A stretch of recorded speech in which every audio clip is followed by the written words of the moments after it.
mon Dieu, merci. Merci pour ce soir. Merci pour ce Zoom. Merci pour ta présence. Nous te demandons que nous soyons guidés, Seigneur Jésus, de disposer nos cœurs à entendre la parole, à entendre, Seigneur Jésus, cet enseignement, que cet enseignement puisse faire écho, puisse faire un cheminement dans nos vies, dans nos pensées, mais aussi que nous soyons aussi un vase pour en parler autour de nous. Guide-nous, mais aussi guide la personne qui va parler. Fortifie-la, donne-lui la force et la puissance pour pouvoir s'exprimer. Merci Seigneur pour les personnes qui ne sont pas encore connectées, qui vont arriver. Merci pour celles qui sont déjà là. Merci pour ta présence. Nous t'invoquons et nous te demandons de nous diriger et de disposer nos cœurs. Nous te remercions d'avance pour ta parole. Merci. Merci pour tout ce que tu vas faire et ce que tu feras. Je te prie dans le nom de ton Fils Jésus. Amen, amen et amen. Amen. Amen. La parole est à toi, Tiki. Bonsoir, bonsoir, bonsoir tout le monde. Alors, avant de prendre la parole, est-ce que Yvonne, tu veux présenter Eti aux personnes qui sont là, s'il te plaît? D'accord. Ok. Bonsoir, bonsoir à tous et toutes. Nous avons un homme parmi nous et c'est une joie de accueillir Léo. Alors, le club Eti d'abord, vous allez peut-être vous demander c'est quoi Eti. Eti, c'est H comme Hermine, Hermine qui est là. E comme Esther, assistant Esther, et T comme Sarah, comme Tiki qui va intervenir ce soir, et Y comme Yvonne, donc moi. Donc nous sommes quatre femmes puissantes, différentes, quatre femmes qui nous sommes toutes uniques, et on a décidé de se réunir pour fonder ce club qui sera bientôt une association dans le but d'aider des femmes, de nous élever aussi. Et voilà, donc nous organisons des événements et des réunions Zoom comme aujourd'hui pour faire des petites conférences comme ça pour aider des hommes et des femmes. Euh, déjà à nous partager leurs expériences et aussi leur faire profiter de notre expérience et grandir ensemble. Voilà, c'est ça. Je ne sais pas si quelqu'un a, l'assistant Esther ou Hermine a quelque chose à ajouter. Non, je laisse Esther continuer si elle veut compléter là-dedans. Je la laisse continuer. Alors, je vais juste rajouter que, effectivement, ce groupe, c'est de mettre en avant les femmes, mais pas que, hein. Mais alors, on organise plusieurs événements. Là, on a commencé par le networking, mais c'est aussi, on a aussi le club de femmes 45, de 45 ans et plus, où l'idée c'est de se retrouver, de sortir ensemble, passer un bon temps, mais pas que. Dans l'association, on propose aussi de faire des activités ensemble, s'élever, soutenir, s'entraider aussi dans nos business de la façon qu'on peut.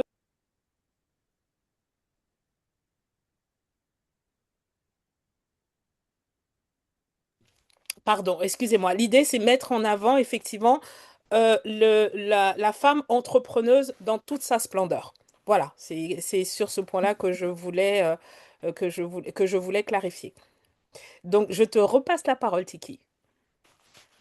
Merci les filles, merci vraiment pour l'opportunité que vous m'accordez, vous me donnez de partager ce soir. Alors, comme elles ont dit, c'est un groupe, un club où vraiment nous réseautons pour nous élever. Et donc, c'est aussi au sein de ce club que j'ai eu ce boost pour pouvoir en parler, pour pouvoir parler des choses parfois qui font mal. Et donc, aujourd'hui, euh, j'ai la joie, hein, de vous dire qu'on va parler d'un sujet tabou, un sujet qui fait mal, mais nous allons en parler dans une atmosphère de bienveillance. On va parler à cœur ouvert. Et voilà, il y a des personnes peut-être qui euh, n'arrivent peut-être, n'ont pas pu en parler. Il y a des personnes qui euh, sont un petit peu obligées de vivre cela en secret. Donc, on respecte. Donc, si il arrive que vous voulez être anonyme, il n'y a pas de souci, hein. Donc, restez. Alors, comme on disait, nous sommes un club éthique et donc nous avons vraiment à cœur d'élever les personnes, de nous-mêmes participer à notre évolution. Et aujourd'hui, le thème, c'est divorce, parlons divorce sans tabou. Pourquoi le divorce? Parce que je suis passée par là et voilà, je voulais vraiment témoigner, en parler à cœur ouvert. Alors, on va parler,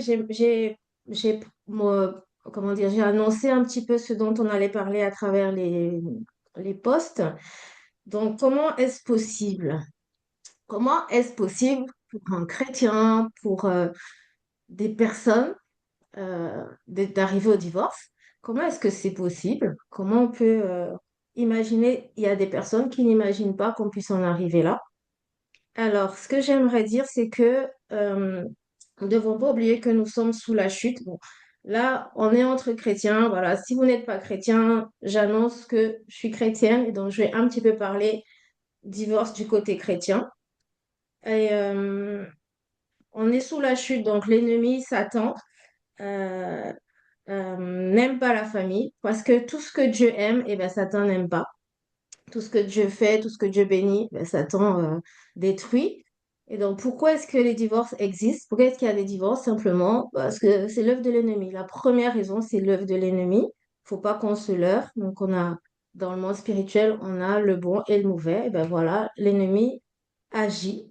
Et comment ça se fait qu'il agisse dans les milieux chrétiens? Et ben, lorsqu'on laisse une porte ouverte, eh ben, il agit, il entre par cette porte-là. On a aussi pas mal d'ignorance. Voilà, l'ignorance aussi est une porte ouverte euh, pour ce genre de situation. Et nous devons savoir que la famille est le socle du corps de Christ. La famille est le socle de la cité. La famille est le socle de la nation. Dieu est passé par une famille pour bénir la terre.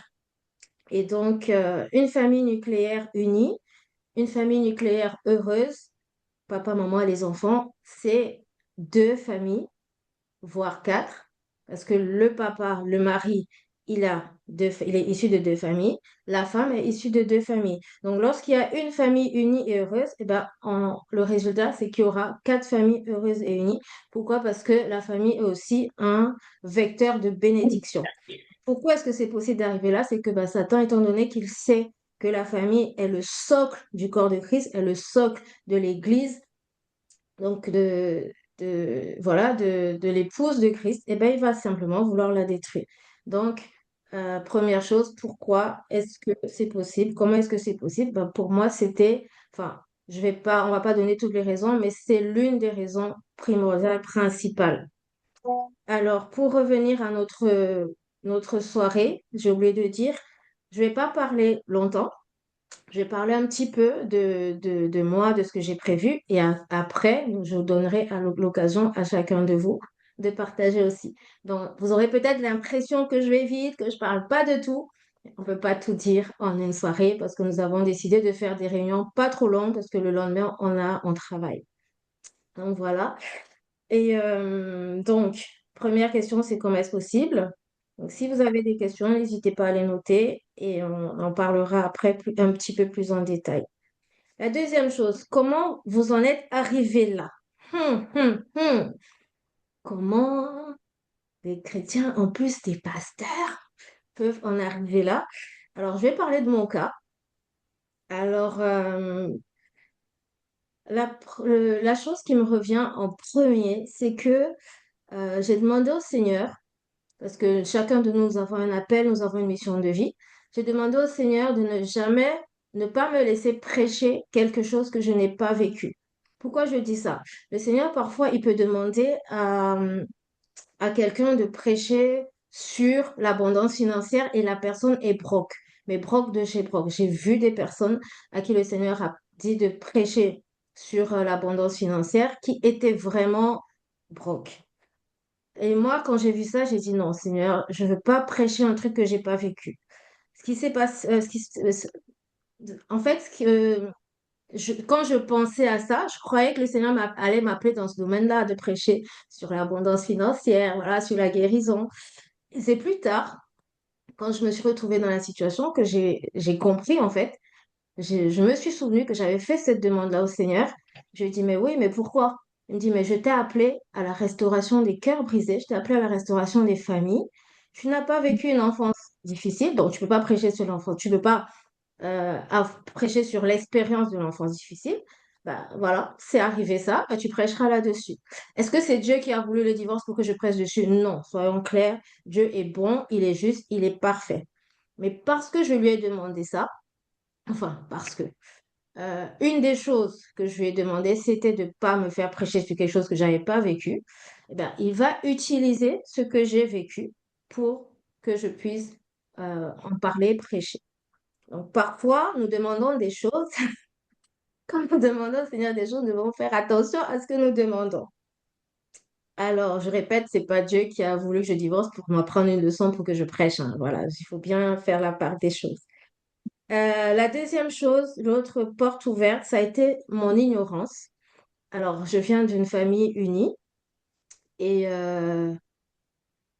j'avais pas de connaissances sur la séparation, le divorce. Et donc, même quand je priais pour ma famille, je ne mettais pas forcément l'accent dessus. Donc, j'ai été vraiment ignorante, il faut dire les choses comme elles sont. Et aussi, j'ai été naïve. Pourquoi naïve? Parce que j'ai parlé de nos difficultés à des personnes à qui je ne devais pas parler. Pourquoi? Parce que je croyais que parce que tout le monde est dans la maison de Dieu, eh ben, tout le monde est gentil, tout le monde est bon. Et ça s'est avéré être une grosse, grosse, grande erreur. Donc voilà. Donc comment vous en êtes arrivé là? En résumé, voilà un petit peu les trois points que j'ai relevés. Et aussi pour ne parler pas pour parler de la situation en général. Nous savons, comme je disais tout à l'heure, l'œuvre de l'ennemi euh, et des personnes qui ouvrent la porte aux convoitises de la chair. Comment est-ce qu'on peut arriver à la séparation? Simplement, c'est quand on ouvre la porte. On ouvre la porte à, comme je disais tout à l'heure, aux mauvaises relations. Donc, les gens qui sont jaloux, on leur parle de nos choses, de ce qui se passe, et bien eux, ils en profitent pour nous casser. Les personnes elles-mêmes dans le couple qui ouvrent la porte bah, aux convoitises. Voilà, si ça se passe mal, ben, je vais chercher une autre femme. Si ça se passe mal, je vais chercher un autre homme. Alors, les gens qui veulent pas se battre, bon, voilà. Et aussi, les, les principautés. Nous savons que dans le monde spirituel, il y a, comme j'ai dit tout à l'heure, l'ennemi qui envoie ses démons pour détruire les familles. Donc, voilà les choses qui font on arrive là, qu'on peut arriver là. Alors, le troisième point, est-ce que vous vous êtes mal marié? On a souvent cette question. Est-ce qu'on divorce parce qu'on s'est mal marié? Est-ce qu'on divorce parce qu'on a fait le mauvais choix? Alors, dans mon cas, je dirais non. Qu'on me réveille à minuit, à 3 heures dans la journée, non, je ne me suis pas mariée. Nous ne nous sommes pas mal mariés. Pourquoi? Parce qu'on a été accompagnés par nos parents. Les deux parents, les quatre parents ont été d'accord. Les personnes qui nous ont accompagnés spirituellement étaient d'accord. Sur toutes les personnes, il n'y a pas une qui nous ait dit ouvertement, parce que voilà, il y a des gens qui disent pas ouvertement, hein, qui peut-être pensent que c'est pas bon, mais ils le disent pas. En tout cas, personne ne nous a dit ouvertement que c'était pas bon. Et moi, quand j'ai prié, c'était clair, ça venait du Seigneur. Enfin, je n'ai aucune preuve que je me suis mal mariée. Ceci dit, il y a des choses auxquelles je n'ai pas forcément pensé, il y a des choses sur lesquelles je n'ai pas travaillé, il y a des bêtises, pardon, que j'ai laissé passer en disant que ça allait s'arranger. Donc là, de ce côté-là, oui, on peut parler de ça. Alors, pour d'autres cas, il y a des personnes qui se marient mal, il y a des personnes qui se marient contre la volonté de leurs parents, il y a des personnes qui se marient sans préparation, il y a des personnes qui arrivent à divorcer parce qu'ils n'ont pas accepté de se faire accompagner. Voilà, on nous a toujours dit que le mariage, c'est quelque chose qu'on garde secret, qu'on garde fermé. C'est aussi parfois une erreur de nos cultures. Et il peut arriver que justement les personnes, ben, parce qu'elles ont trop voulu garder, ben, n'ont pas pu parler aux bonnes personnes pour avoir des solutions, n'ont pas été accompagnés. Donc, c'est possible de divorcer parce qu'on s'est mal marié. Ça peut arriver. On peut aussi très bien se marier et puis, comme je disais, ben, laisser des portes ouvertes et puis ça arrive. Alors, quatrième point. Ah, divorce party. Est-ce que ça va jusque-là? Oui, Vous faites des oui, pouces oui, oui. en bas si c'est pas bon. Donc Non, non, voilà. non. C'est bon. Quatrième point. Merci Hermine. Divorce party. Pour ou contre? Ou encore comment briser le silence. Alors moi, c'est quelque chose que j'ai découvert ben, dans les réseaux sociaux, sur les réseaux sociaux, et auquel, comment dire, si j'avais su avant, je l'aurais organisé. Qu'est-ce que c'est que la divorce party? C'est comme le mariage, ben, une fête où on dit devant tout le monde, ben, je décide de divorcer. Pourquoi moi je suis pour? Ça n'engage que moi. Parce que c'est un moment, je me suis rendu compte que le divorce, c'est une violence familiale, c'est une souffrance, que ce soit pour la personne qui décide de partir, de divorcer, d'abandonner, ou la personne qui subit, ça reste une violence. Même si on le fait d'un commun accord, ça reste une violence parce que à l'origine, c'est pas ce que Dieu avait prévu. Et donc, pour moi, c'est important, enfin, personnellement, si j'avais le choix, si j'avais un mot à dire, je pense que ce serait bien. Euh, Moi, le jour où on était au tribunal, j'ai mis ma robe de mariée et je me suis sentie bien de mettre ma robe de mariée. C'est vrai que ça a été, les gens se m'ont regardé avec un large sourire, même le juge, mais euh, voilà, dans cet environnement de solitude, le fait que moi je mette cette robe, c'était un signe pour moi. J'avais commencé quelque chose et bien je finissais avec cette chose-là, avec cette robe-là. Puis après, ben, je l'ai jetée, je pense. Donc, personnellement, si j'avais ce conseil à donner aux personnes qui n'ont pas d'autre choix que de se séparer, ce serait de faire une cérémonie de mise de terme devant tout le monde. Les témoins qui étaient là au début, eh ben, si vous prenez des témoins, si nous prenons des témoins, ben, il faut qu'ils soient aussi témoins de notre divorce. Donc, moi, je pense que c'est important. Ça diminue pour moi, ça diminue l'aspect violence. Même si très souvent les divorces se font dans la déchirure, je pense que quand on s'est marié, il y avait deux familles et il faudrait que les deux familles aussi soient présentes. Je sais que dans certaines cultures, des mariages traditionnels, le divorce ne se fait pas comme au tribunal où vous êtes que toutes deux ou trois personnes là devant des juges et des avocats.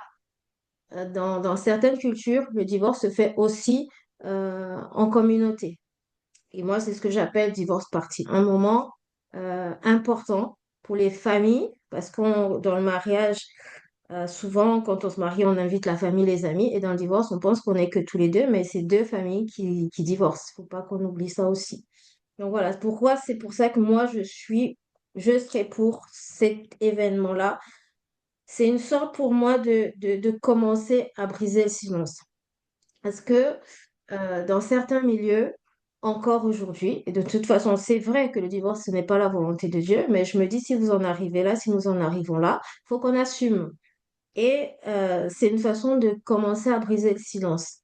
Donc, parler, le fait de parler de ce moment, de cette phase douloureuse, je pense que ça éviterait, peut-être même que ça éviterait certains divorces, mais ça évite aussi de rester dans la souffrance, de la violence, de la séparation.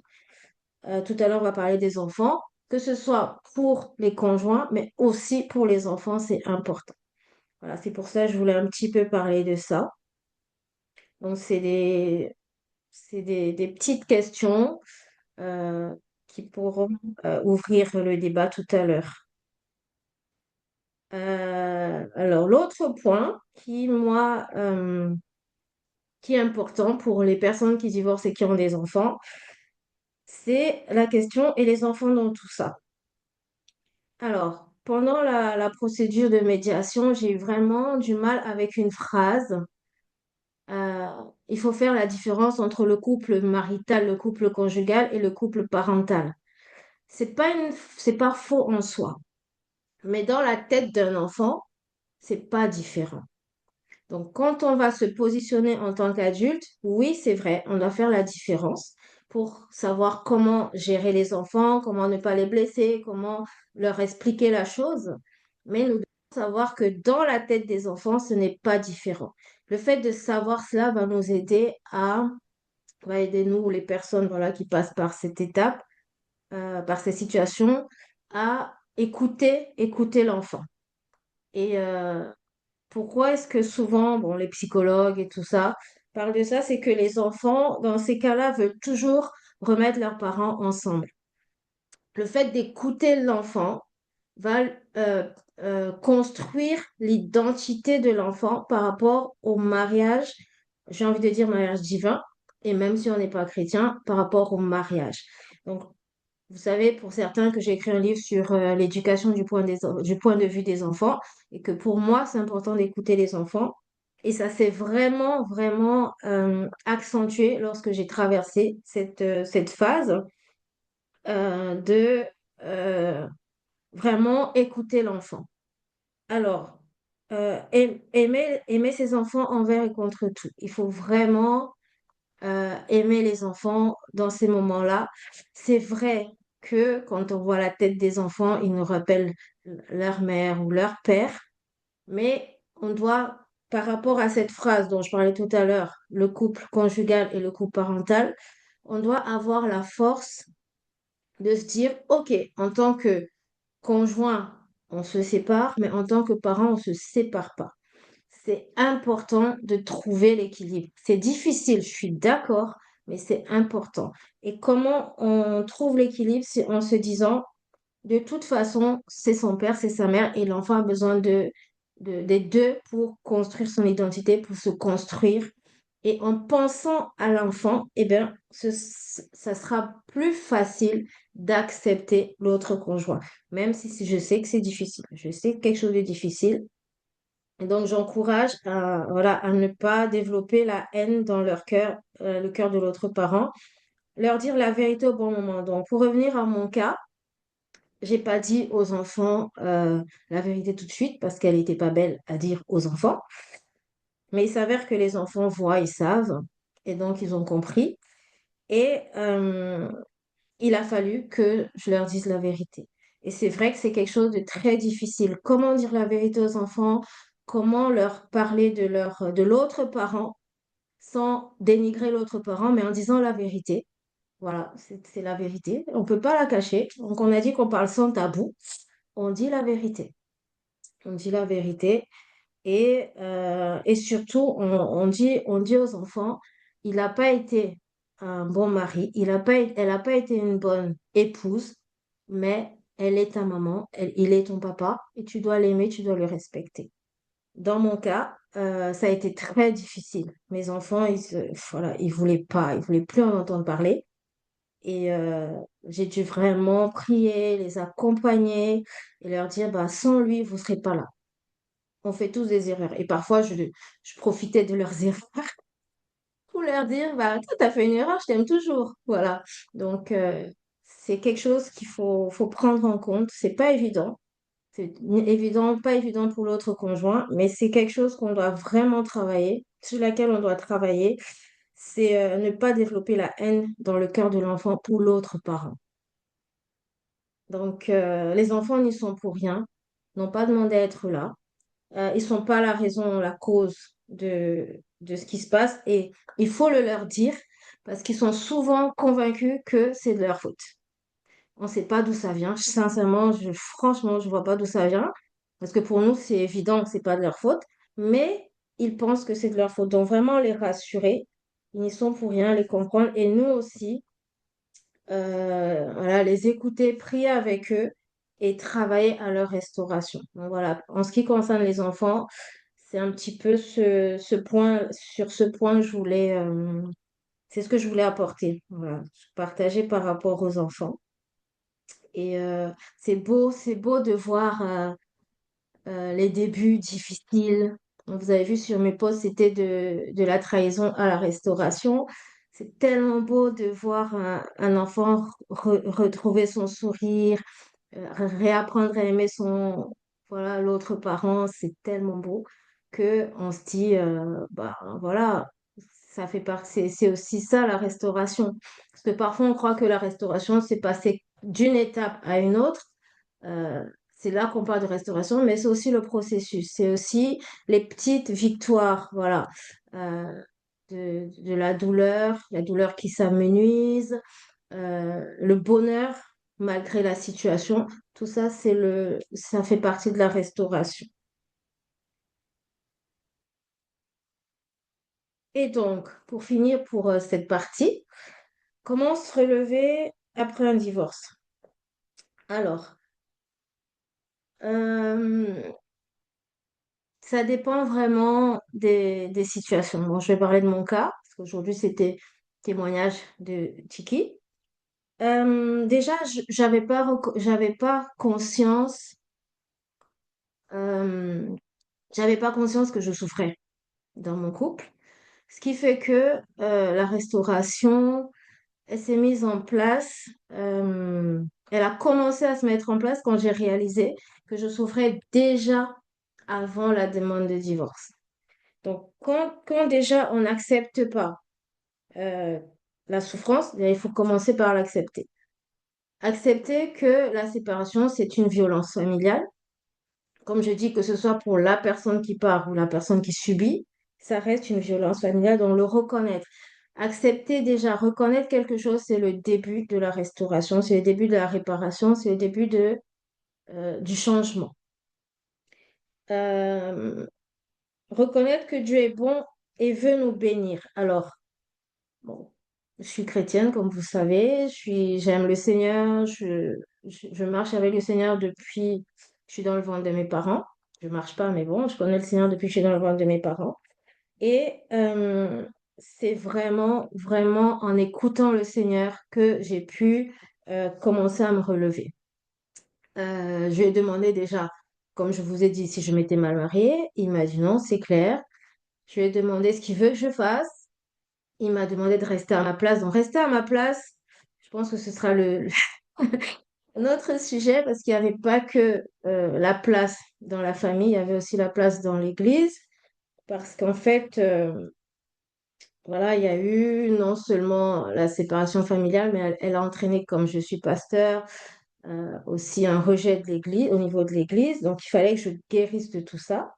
Et dans le fait de me dire que c'est pas Dieu qui, voilà, comme je disais au début, qui m'avait punie, qui m'avait mise dans cette situation, de me dire qu'il est bon et qu'il veut me bénir, en fait, ça a reconstruit ma pensée. Donc, Dieu, tu me punis pas. Dieu, tu veux me bénir. Tu as pour moi des projets de paix et non de malheur. Peu importe ce par quoi je suis passée, ça vient pas de toi. Tu vas me relever. Je vais me relever grâce à toi. Donc, j'ai pleuré, j'ai tapé des pieds. Donc, quand il m'a dit de rester à ma place, c'est-à-dire, bon, je vous ai dit tout à l'heure que les enfants voulaient mettre, on ne sait pas comment on dit ça, mais mettre fin à leur relation euh, avec leur père. Rester à sa place, ça a été non, tu ne permets pas ça. Bon, c'était pas facile, c'était vraiment pas facile. Donc, le Seigneur m'avait dit non et mes parents m'ont dit non.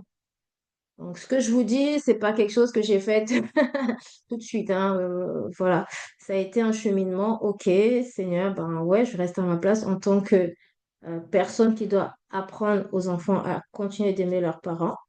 Et donc voilà, ça a été la restauration. En restaurant les enfants, eh ben moi j'ai été restaurée. En restaurant le lien parental, ça m'a restaurée parce que de les voir heureux, malgré ça, ben moi ça m'a vraiment restaurée.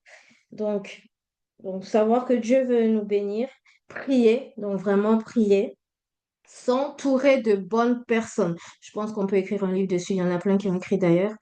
Et je bénis vraiment mes sœurs ici présentes, Yvonne, Esther et Hermine, pour parler déjà d'elles dans Eti.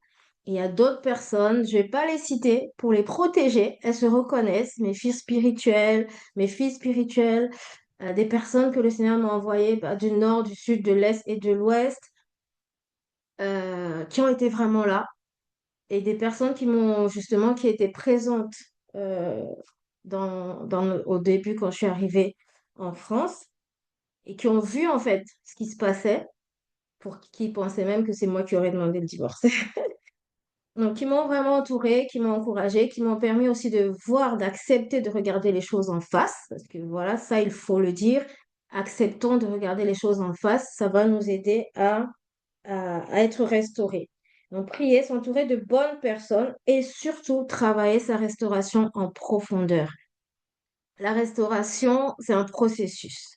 On aimerait que ça se passe comme ça en un clin d'œil parce que lorsqu'on lit la Bible, on lit l'histoire de Joseph en 1 heure. Mais elle a duré des années. Elle a duré 14 ans, je pense. Et on aimerait que notre histoire se passe comme ça en 1 heure, qu'on passe de la trahison à la restauration en 1 heure. Mais non, ça prend du temps. Et on doit accepter de travailler notre restauration en profondeur. Accepter de laisser Dieu nous guérir. Vraiment, c'est un choix. C'est un choix. euh, Accepter de laisser Dieu nous guérir. Euh, Travailler en profondeur. Vraiment, prendre du temps. Prendre du temps. Alors, le divorce, quelque chose, là, on est entre femmes, donc on parle plus des femmes. Euh, les hommes aussi peuvent très, très bien le prendre pour eux. Mais comme je suis Il y une a femme, quelques voilà. hommes, Tiki. Il y a quand même quelques hommes, Tiki. Oh, super que vous soyez là. C'est bien que vous soyez là comme ça. Voilà, vous allez bien vous occuper de vos femmes et puis bien élever vos enfants. Amen, amen. C'est assez envolé.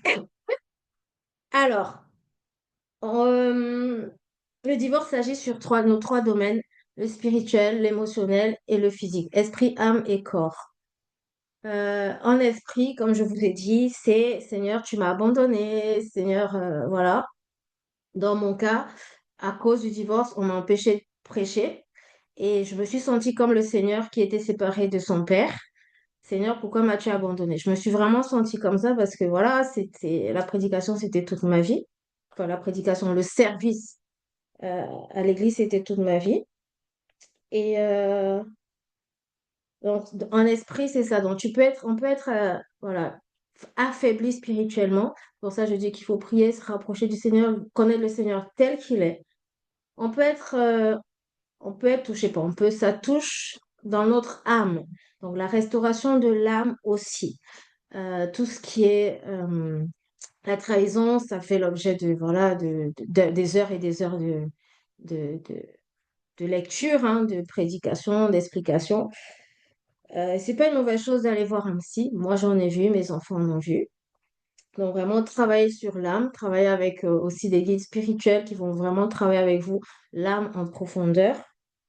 Et ça agit aussi dans le monde physique. Donc, sur notre corps, on peut avoir même des maladies psychosomatiques suite juste à cette étape de notre vie, mais aussi les finances sont touchées.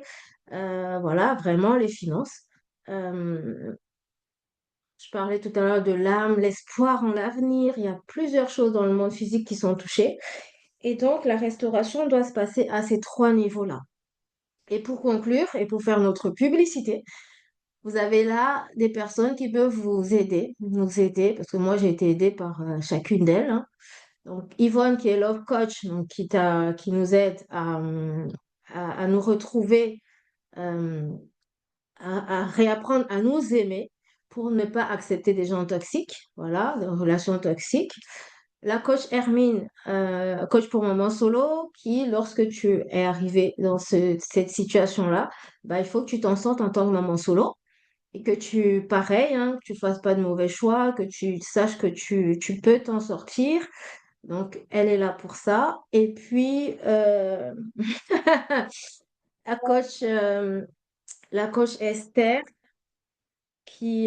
excusez-moi, quelqu'un me demande le lien. La coach Esther, des coachs des finances, hein, pour vraiment rebondir. Parce que c'est pas que je sais pas, mais j'ai envie de dire, je sais pas pourquoi le divorce pompe les finances. Enfin, c'était la blague. Donc voilà, c'est déjà que c'est pas évident, mais ça,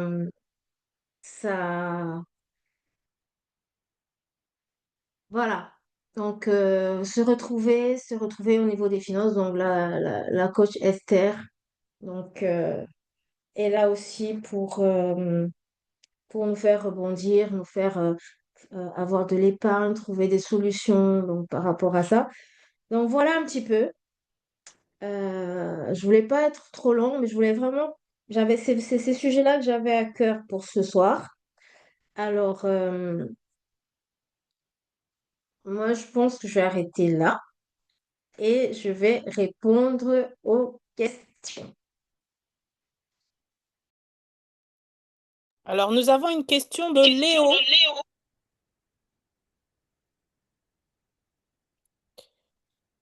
Est-ce que tu l'as ou tu veux que je la lise? Je veux bien que tu la lises parce que je l'ai pas encore Alors, moi, je retrouvée. l'ai sous les yeux. Question. Avec du recul, comment reconnaître la souffrance dans un couple que l'un ou l'autre souffre? Car tu as dit que tu souffrais toi aussi, mais sans le reconnaître. Alors, dans mon cas, c'était facile, hein. Écouter ce que les gens me disaient, tout simplement. Pour la petite histoire, je suis pasteur. Et donc, les personnes qui me parlaient, c'était les fidèles. Et donc, il y a toujours quelqu'un dans ton entourage qui va te dire, ah, là, ça va pas. Est-ce que ça va? Est-ce que, voilà, il y a toujours une personne que le Seigneur mettra sur ta route pour te dire, il y a quelque chose qui va pas. Dans mon cas, c'était les fidèles m'ont dit, et je trouvais toujours, mais alors toujours, une raison. Je suis championne, bah, les gens qui me connaissent savent, je suis championne pour trouver des raisons. Et même, je dois l'avouer avec du recul, mon propre papa m'a dit, à l'époque il était à la maison, il m'a dit, j'ai l'impression qu'il y a quelque chose qui va pas. J'ai dit, mais non, papa, c'est normal. Donc voilà, comment reconnaître déjà écouter? Écouter les gens. Quand on n'arrive plus à s'écouter soi, ben, écoutez les gens. Une fois que qu'on vous a dit, une fois que quelqu'un vous a fait la remarque, ben, prenez le temps de vous écouter. Alors, ok, je crois que ça se passe bien, mais l'autre m'a dit que ça se passe pas bien. Il trouve que c'est bizarre. Alors, est-ce que c'est vraiment bizarre? Et tu te remets en question. Parce que nous sommes souvent enfermés dans nous chrétiens, hein, je pense que c'est peut-être pas que les chrétiens. Non, pas que. Nous sommes souvent enfermés dans des traditions, dans des structures sociétales ou même des structures comportementales. Nous sommes enfermés dans... Bon, c'est ma grande sœur Hermine qui sait bien parler de ça. Et nous ne voulons pas entendre ce que les autres nous disent. Mais comme je vous dis, dans mon cas, ben, j'étais entre guillemets l'autorité et je croyais voir correctement les choses, vous voyez. Donc, ouais, c'est ça. Je sais pas si j'ai répondu. Léo, est-ce que ça vous convient? Il y a une deuxième question, toujours de Léo. Oui, ça me convient. Merci Ça bien. vous convient? Très bien. J'ai j'ai une deuxième question. Partons du principe que l'on est responsable chacun de la relation que l'on a créée. Lors du divorce, est-ce juste la faute de qui s'en va ou des deux? Alors, on dit souvent, très, très, très souvent, que dans une relation, les deux ont tort. Ce n'est pas faux en soi. Mais je dis toujours aux gens, faites très attention parce que le Seigneur Jésus n'avait rien fait. OK? Ceci dit, nous sommes humains et en tant qu'humains, nous, chaque conjoint a comment dire, a des semences, pose des actes qui sont des semences. Donc oui, les deux sont responsables en tant qu'humains, mais faisons très attention à toujours dire cette phrase, les deux ont tort. Donc rappelez-vous toujours que le Seigneur Jésus n'avait pas tort et il a été crucifié. Donc, mais je reviens dessus. Chacun doit se poser la question, qu'est-ce que j'ai fait ou qu'est-ce que je n'ai pas fait? Moi, dans mon cas, je n'ai pas protégé mon conjoint. Ça, il faut le dire. J'ai été, par ma naïveté, j'ai parlé à des personnes à qui je ne devais pas parler. Je ne l'ai pas protégé et ce qui est arrivé est arrivé. Et bon, j'ai parlé avec les personnes que j'accompagne. Il faut aussi savoir qu'il y a les entités spirituelles familiales. Donc, il faut aussi prendre cela en compte. Donc, voilà.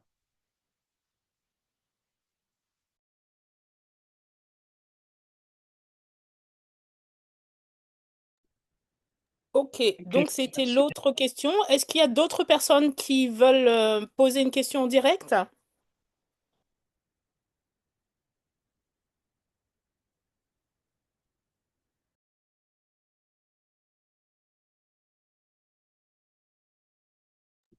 Alors, Sarah, merci pour ce que tu nous as enseigné ce soir. C'est peut-être pas une question, mais ça m'a un petit peu interpellée lorsque tu as dit euh, par rapport aux enfants pour leur expliquer ce qui se passe entre vous, le papa et la maman.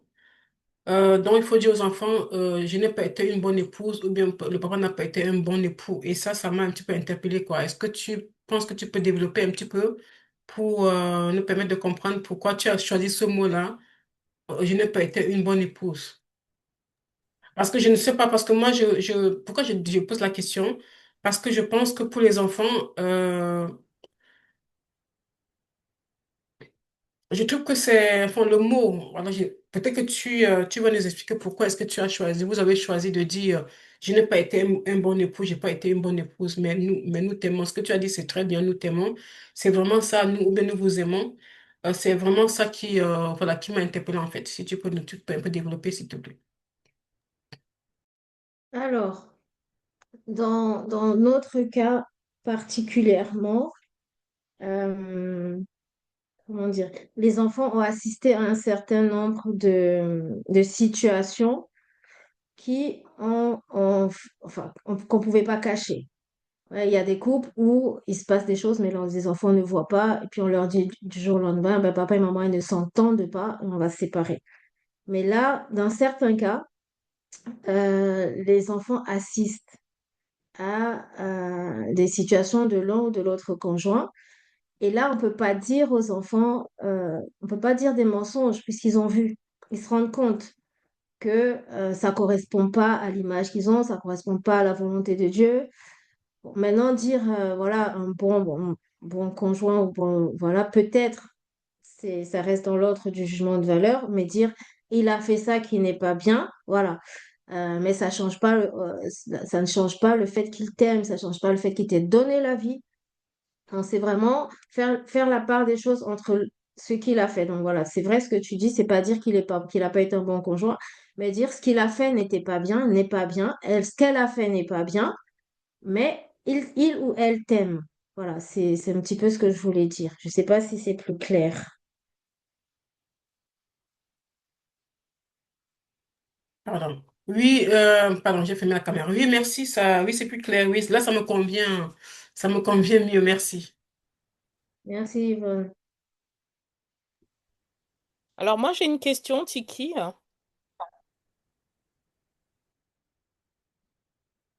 Tiki, j'ai une question. Oui, je t'écoute. En parlant, alors en reprenant ton cas, est-ce que tu trouves que dans les situations de divorce, à partir du moment où vous avez pris la décision de vous séparer, est-ce que vous avez, comme on nous le conseille la plupart du temps, réuni les familles en disant, ben voilà, ça ne fonctionne pas, ou sinon faire appel à la famille, aussi bien la belle famille que ta famille, en disant, bah voilà, nous on traverse des difficultés, parce que la plupart du temps, on nous conseille d'appeler d'abord les familles pour essayer de rabibocher le couple d'abord, et ensuite, bah, si vraiment ça fonctionne pas, bah voilà, après on annonce aux familles qu'on va se séparer et on lance les démarches. Est-ce que dans ton cas, est-ce qu'aujourd'hui, avec l'expérience, ça aurait été possible et utile? Ou est-ce que toi, tu conseilles aux personnes qui sont en difficulté de se dire, bon, on rencontre la famille, on rencontre un professionnel d'abord. Qu'est-ce que tu préconises? Alors oui, dans l'idéal, c'est ce que, comme je disais tout à l'heure par rapport à la divorce party, bah, c'est ce que je préconise. Comme on s'est marié en présence des familles, les familles ont donné leur avis, et ben pareil, les familles devraient le faire. Et dans mon cas, ça n'a pas été le cas. On a dit qu'on parlait sans tabou. Bah, ça s'est fait tellement vite que nos parents n'ont pas été écoutés. Il y a eu une ou deux fois deux tentatives mais la décision était déjà prise et les parents n'ont pas été écoutés et ils n'ont pas du tout apprécié, ils n'étaient pas du tout contents. Donc, peut-être que c'est pour ça que j'ai pensé à la divorce party. Et donc, oui, je conseille vraiment de se faire accompagner avant de prendre cette décision. C'est vrai que c'est douloureux et qu'il y a des gens qui disent, oui, mais j'ai même pas envie d'entendre parler de ça, je veux juste le ou la quitter. Je suis d'accord.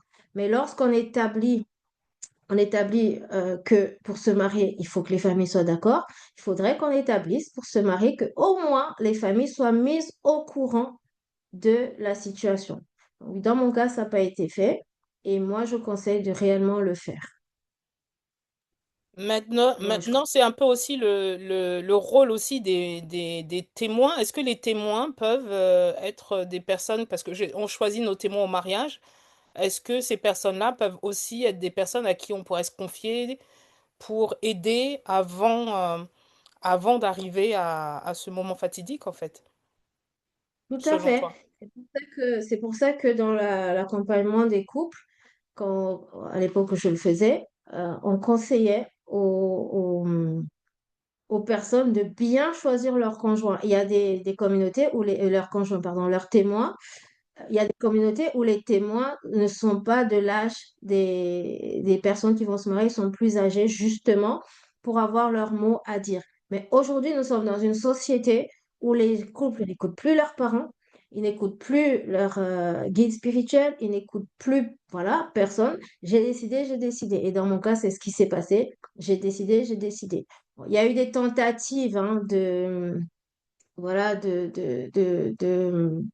comment on appelle ça, de conciliation, des coups d'en parler, mais ça s'est vraiment fait, enfin, très, très rapidement. Donc oui, oui, il faut trouver des personnes de confiance. Donc les témoins aussi peuvent aider à faire ce travail. Oui, Yvonne. Ok, ma question c'est la suivante. Est-ce que tu penses que s'il y avait eu réconciliation, s'il y avait une tentative de réconciliation avec les parents, vu que c'est ça, le divorce émanait d'une trahison, est-ce que tu penses que ça aurait pu apaiser ton cœur, que tu acceptes peut-être de continuer, est-ce que tu penses que ça aurait pu t'aider, ça aurait pu vous aider en tout cas, parce qu'on est deux dans la relation? Est-ce que ça aurait pu, s'il y avait eu rencontre avec les familles et tout ça, si ça aurait pu conduire à la réconciliation du couple? Voilà, c'est ça. Non, de ta part, bon, j'ai bien compris que c'est le partenaire qui avait peut-être décidé parce que vu que voilà, il a mis un coup de griffe, j'aime dire ça dans l'union.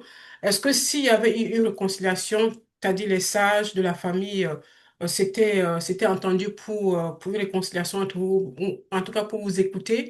Est-ce que tu penses que ça aurait pu peut-être calmer les choses pour que votre couple reparte sur de bonnes bases?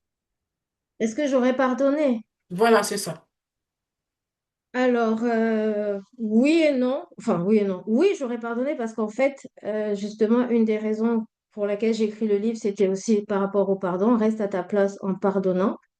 Et j'avais déjà, la démarche de pardon avait déjà été faite dans mon cœur.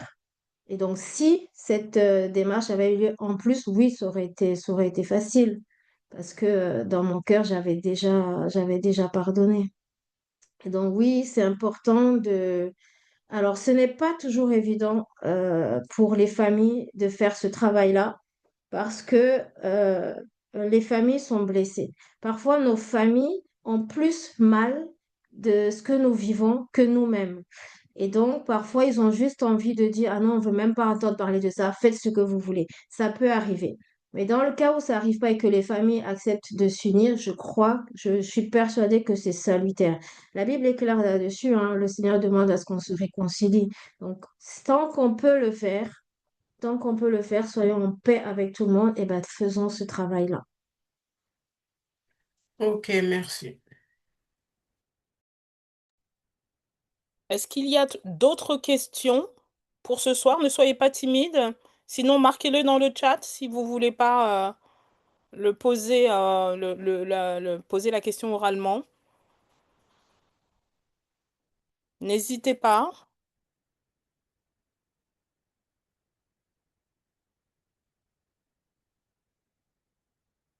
Non, il n'y a pas d'autres questions? Bon. Euh, Tiki, je ne sais pas si tu voulais compléter, dire autre chose. Ah, ah, j'ai une question. Quel type de soutien apporter à des proches qui divorcent? Alors, euh, il y a une chose qui me vient à l'esprit, c'est ne pas juger.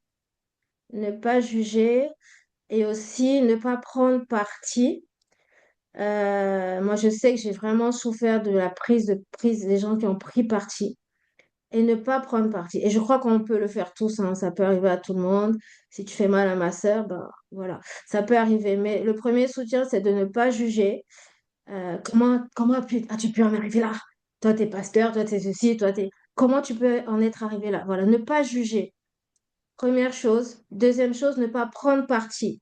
Écoutez la version de votre proche et écoutez la version de l'autre.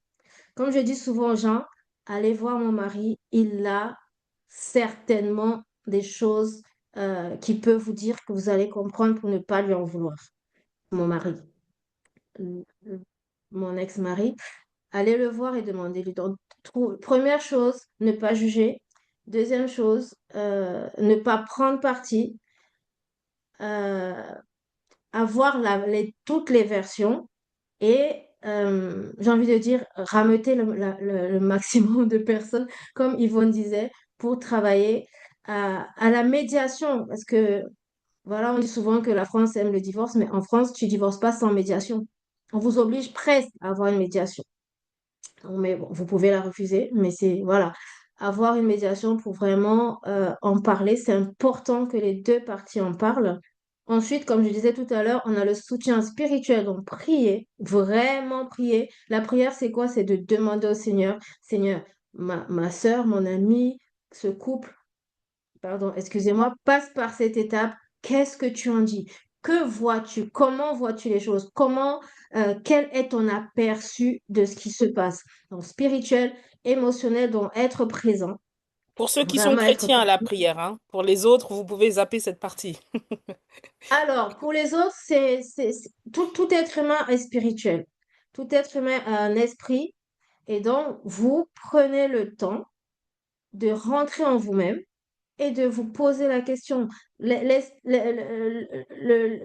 En demandant comment on en est arrivé là, le Seigneur vous donnera toujours la réponse. Vous savez, Dieu ne répond pas seulement aux gens qui ont accepté le Seigneur Jésus dans leur vie. Quand tu as décidé, après, si tu es de l'autre côté spirituel aussi, bon, voilà, on va pas rentrer dans ces détails-là, mais prenez ce temps. Et peut-être que si vous n'êtes pas chrétien, ce sera justement l'occasion bah, de demander au Seigneur, ben voilà, Créateur, pourquoi j'en suis là, quoi, et de le rencontrer, entre parenthèses.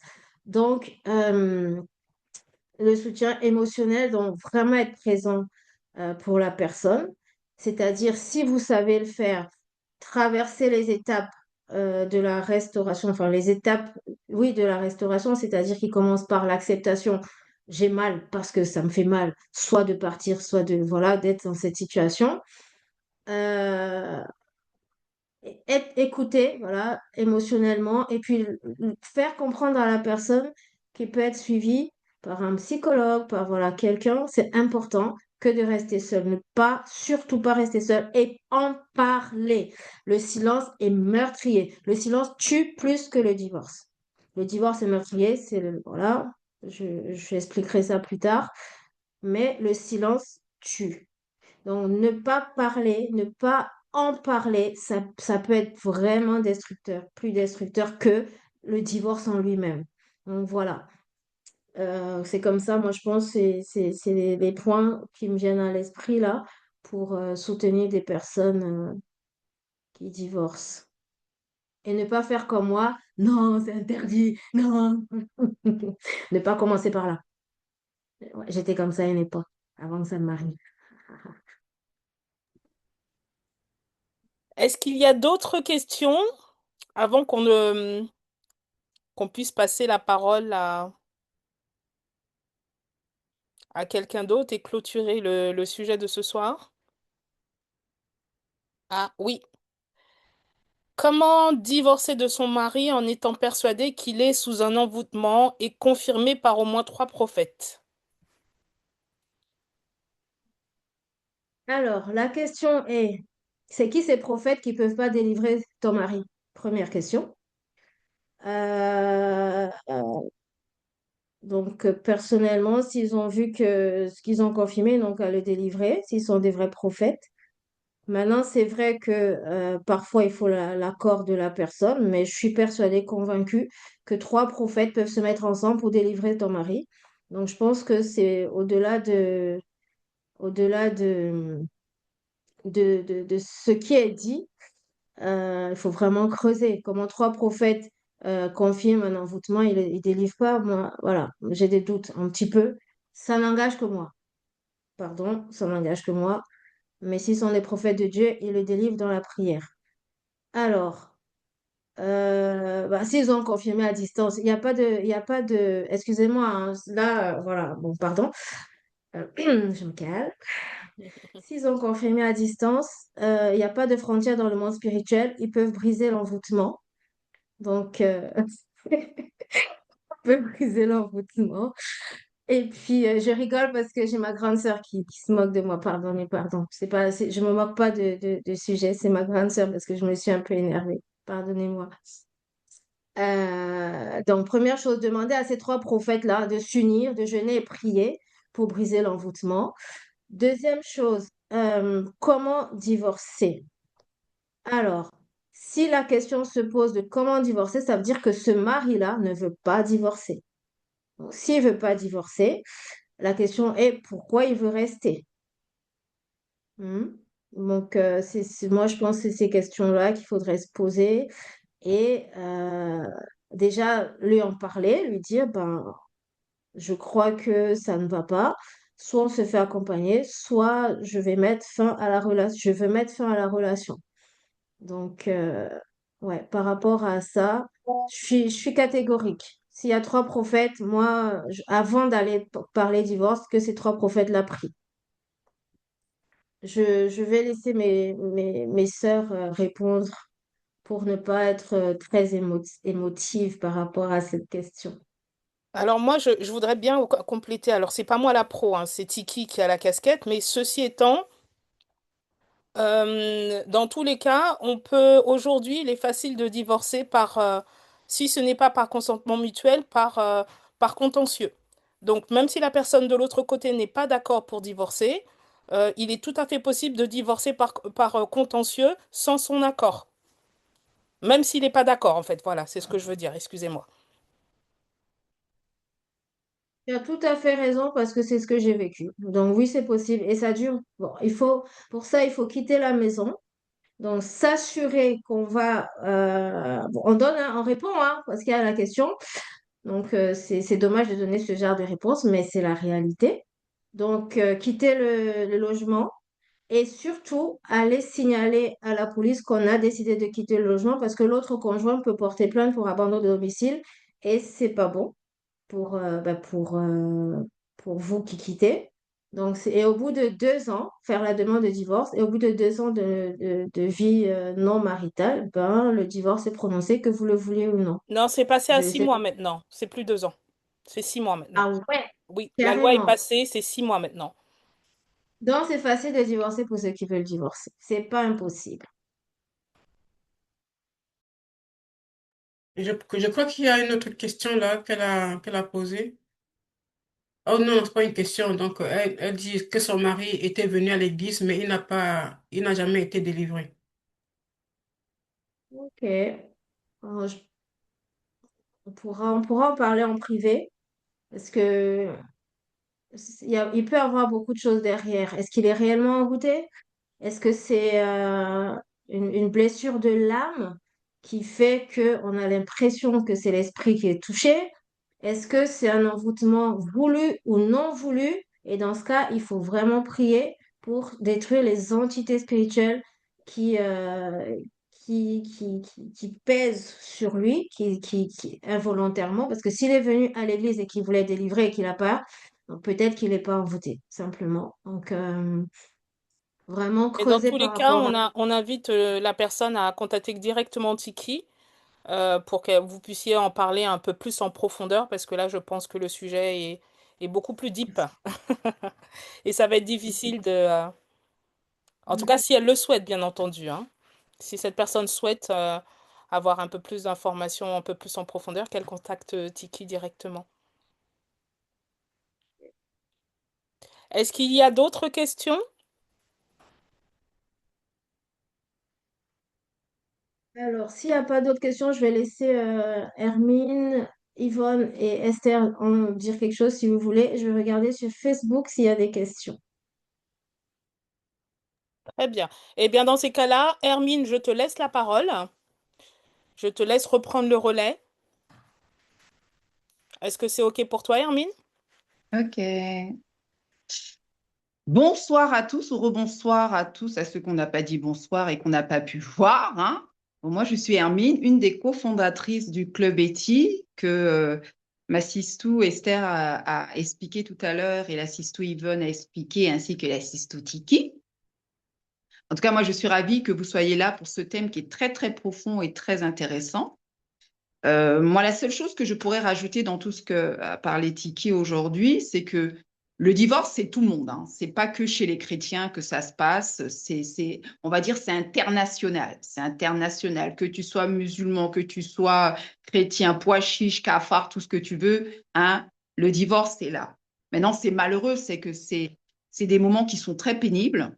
C'est des moments qui font mal. C'est des moments qui sont très euh, comment on va dire, euh, qui mène à des scènes souvent terribles. Le divorce qui veut dire diviser, qui divise la vision d'une séparation, d'un intérêt, d'un sentiment.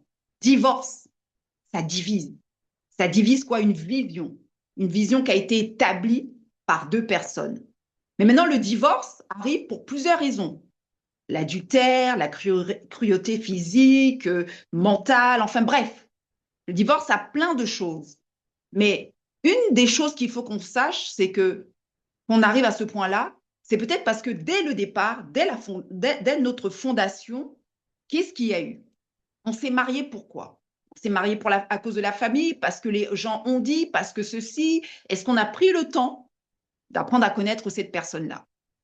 Donc c'est pour ça que pour moi, le divorce, il est international. C'est pas, malheureusement, chez les chrétiens, maintenant, ça devient de plus en plus spectaculaire.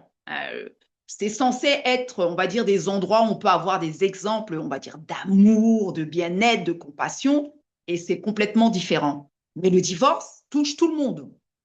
C'est chez tout le monde. Et c'est des moments qui sont très, très difficiles. Donc, le mot porte bien son nom, divorce, division, diviser. On divise. Parce que quand il y a une séparation, chacun va avoir raison, chacun veut dire que non, mais c'est à cause de ceci, c'est à cause de ça. Mais à la base, le fondement de la relation, parce que pour que ça arrive à là, c'est qu'il y a eu, comme elle disait tout à l'heure, Tiki, il y a eu plein de choses. Il y a eu des alertes, il y a eu des comportements, il y a eu des attitudes qui ont fait que. Mais pour qu'il y ait ces comportements et ces attitudes, qu'est-ce qui a fait que? Parce que bon, c'est bien, on veut divorcer, ok, mais qu'est-ce qui a fait que j'arrive à ce point-là? Parce que je n'aime plus la personne, je ne crois pas. Il y a toujours de l'amour, mais cet amour est mélangé avec tellement d'émotions qui viennent de X, Y, Z, hein, qu'on ne veut pas chercher, comme elle a dit tout à l'heure, on est un peu dans le déni. On est un peu dans le déni. Et malheureusement, c'est ce déni qui fait que quand à un moment donné, on se réveille, on se dit, ah, finalement, je suis devant la montagne. Divorcé, division, vision. C'est incroyable. Celui qui a créé l'union, l'unité, il n'est pas pour la séparation. Et comme tout à l'heure on parlait, elle disait, Tiki, il ne s'agit pas que de l'homme et de la femme. S'il y a des enfants derrière, les enfants subissent aussi. C'est tout un travail qu'il faut faire derrière. C'est tout un travail qu'il faut aller chercher. C'est tout un travail, il faut aller récupérer, stabiliser des émotions, mettre de la tranquillité. Et c'est quelque chose qui prend du temps. C'est quelque chose qui prend du temps. Moi, je veux que vous gardez à l'esprit que divorcer, c'est diviser une vision. Donc, avant de se remettre avec quelqu'un, voyons la vision qu'il y a entre ces deux personnes. L'amour, c'est bien, mais il n'y a pas que l'amour. On voit bien que ce n'est pas que l'amour qui peut retenir quelqu'un. Il y a la personne. Nous, qui sommes-nous? Qu'est-ce qu'on fait? Aujourd'hui, aujourd'hui, les gens divorcent parce que la femme n'a pas su griller le poisson, elle a brûlé le riz, enfin bref. Mais on devrait se poser la question que qu'est-ce qui fait qui nous amène jusque-là? Quel a été le fondement de mon mariage?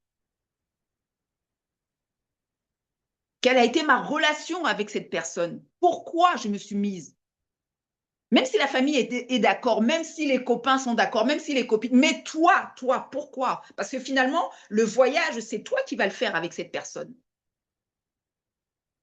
La famille ne sera pas là, les amis ne seront pas là, les copines ne seront pas là, mais toi, tu seras dans les 4 murs avec cette personne. Quel est ce voyage que tu as préparé? Aujourd'hui, nous sommes en 2025. Vraiment, en 2022, nous étions à 45% de divorces en France seulement. En 2025, nous sommes à 58%. Donc, c'est qu'il y a quelque chose que nous n'avons pas réellement compris et que nous avons besoin aujourd'hui d'apprendre. Et je vais dire quelque chose peut-être qui peut gêner, titiller, embêter, mais ce n'est pas parce qu'on a vu nos parents qui sont restés 40 ans, 50 ans ensemble, etc. Moi aussi, je vais faire pareil. Ce n'est pas la même époque. Ce ne sont pas les mêmes choses. Chaque génération a son époque, chaque génération a sa tendance, chaque génération a sa nouveauté. Chaque génération a sa mentalité parce que la Terre avance. La Terre avance. Donc, qu'est-ce qui me mène jusqu'au divorce? Aujourd'hui, Tiki nous a donné son témoignage qui est très profond. Et comme elle a dit, ce n'est pas évident. Il faut savoir s'entourer de bonnes personnes. Et il faut parler. Mais parler à qui? Parler aux bonnes personnes. Ceux qui ne sont pas chrétiens, je dirais plutôt, essayez de trouver des personnes qui vont vous suivre. N'ayez pas peur d'aller voir des psychologues, n'ayez pas peur d'aller voir des thérapeutes, parce qu'il faut parler. Il faut parler. Il ne faut pas aller chez la sœur poète parce que tu te dis, elle crie, oh, c'est la sœur qui crie pendant 10 heures, elle peut m'aider.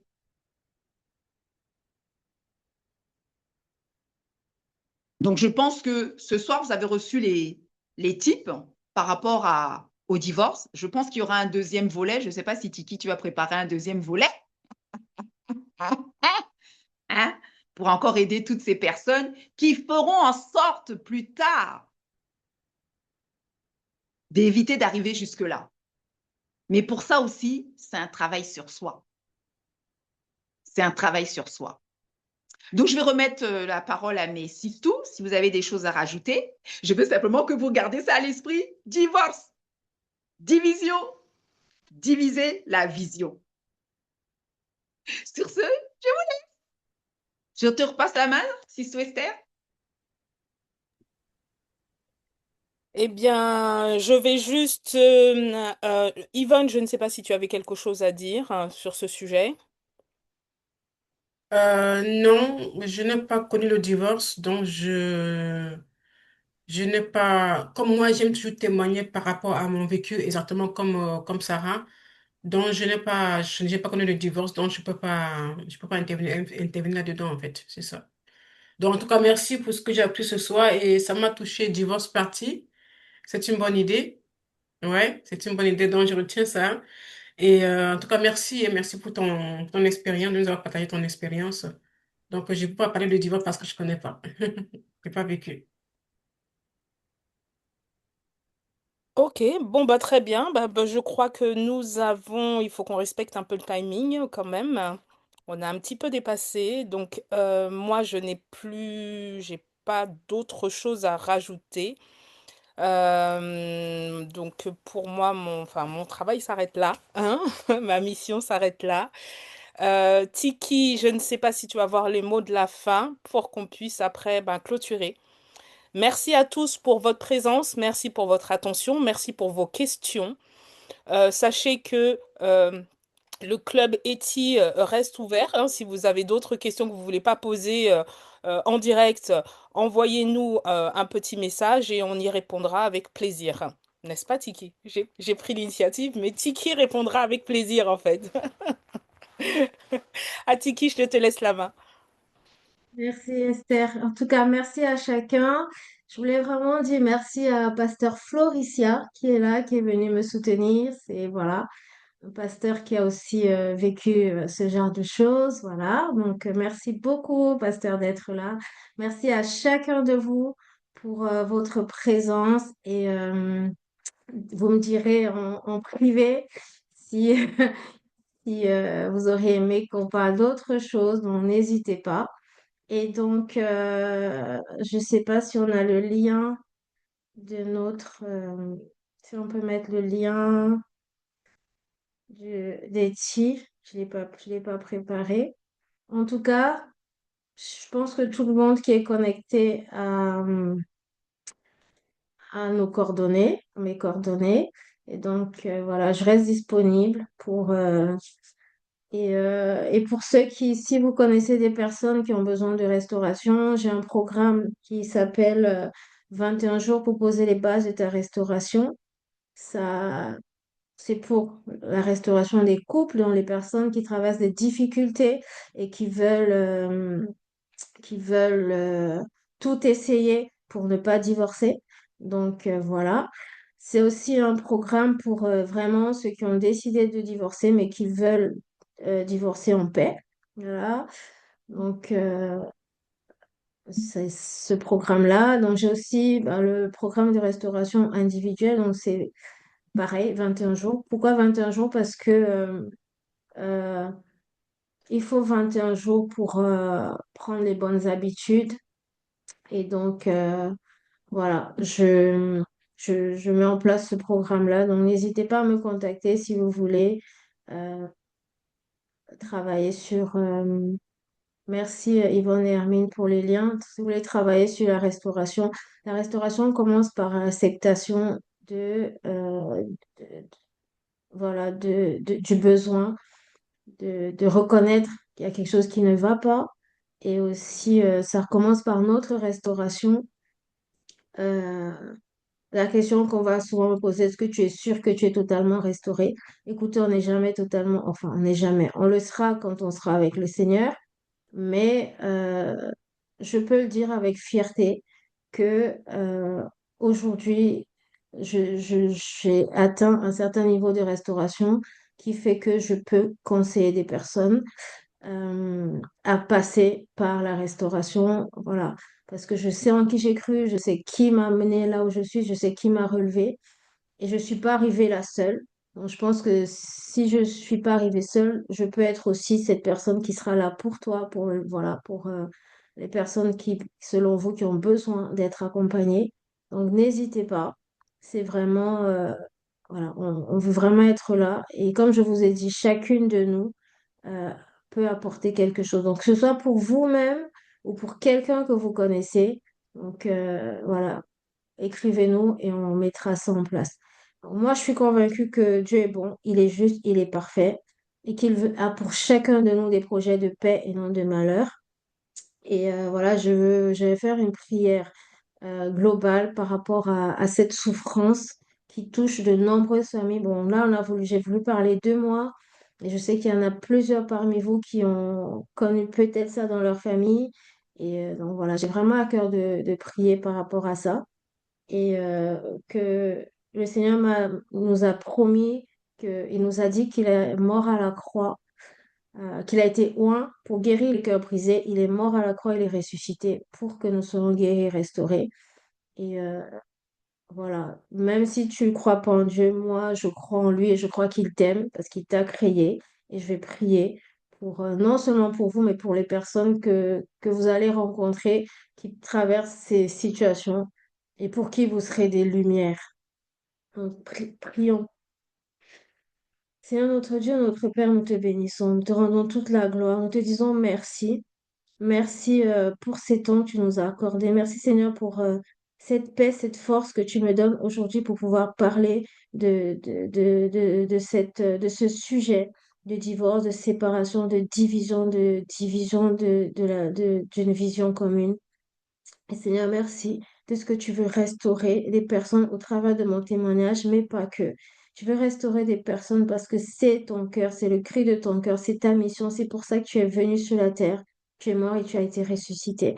Et en ton nom, Seigneur Jésus, j'appelle la restauration des cœurs. Que ce soit des personnes qui ont connu le divorce de leurs parents, que ce soit des personnes qui ont connu le divorce elles-mêmes, que ce soit des personnes qui ont dans leur entourage des personnes qui ont divorcé, qui veulent divorcer, qui sont en situation difficile.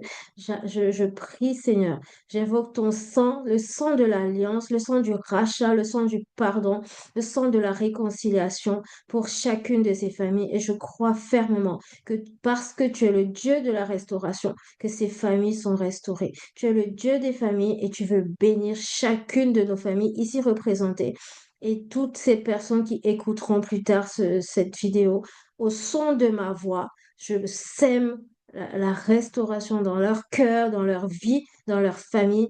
J'appelle la restauration dans le corps de Christ, dans nos nations, parce que Seigneur, même si pour certains le divorce est salutaire, il y en a de non, il y a pour plusieurs, le divorce n'est pas salutaire. Et merci Seigneur pour la paix, pour l'amour, pour la grâce qui inonde les cœurs. Au nom puissant de Jésus, nous avons prié. Amen. Merci encore et je vais demander à Hermine de faire la prière de la fin, s'il vous plaît. Sauf Ah, s'il y a quelqu'un qui veut dire quelque chose, vous pouvez lever la main. ah. Hmm. Ah, moi, je pensais comme tu avais prié, là, c'était bon. Hein. Moi, je pensais. C'était bon. Mais il y a une chose, par contre, je voudrais remercier les hommes qui sont là parce que j'ai vu quand même qu'il y en avait quand même pas mal. Hein. Je crois qu'il y en a un ou deux, trois, c'est ça? Je remercie les hommes qui sont là et j'espère que ce soir, on a pu apporter on va dire, quelques réponses à vos questions, ou puis peut-être enlever certaines toiles d'araignée qui peuvent être là autour. Donc, en tout cas, j'espère que ce moment vous a été agréable. Et je remercie toutes les personnes qui ont été, qui se sont connectées. Enfin, prière de fin, tu as déjà prié, tu as déjà remercié Dieu, ma chérie. Donc, je pense que c'est pas la peine qu'on refasse encore une prière. Donc, c'est simplement remercier toutes ces personnes. Et vraiment, les hommes qui étaient là, moi, j'étais surpris de voir qu'on a des ducs qui nous soutiennent. Hein. Des ducs, c'est bien. Bon, ben, on vous attend à notre prochain événement aussi. Hein. Non, j'ai dit ça comme ça, quoi. C'est juste pour glisser le truc. Les messieurs, un prochain événement. On veut vous voir, hein, juste comme ça. C'est entre parenthèses. Bon, j'ai dit plus rien. Bonne soirée. Bonne soirée, merci encore, que Dieu vous bénisse. Merci, Amen, Amen. Bonne soirée à tous et toutes.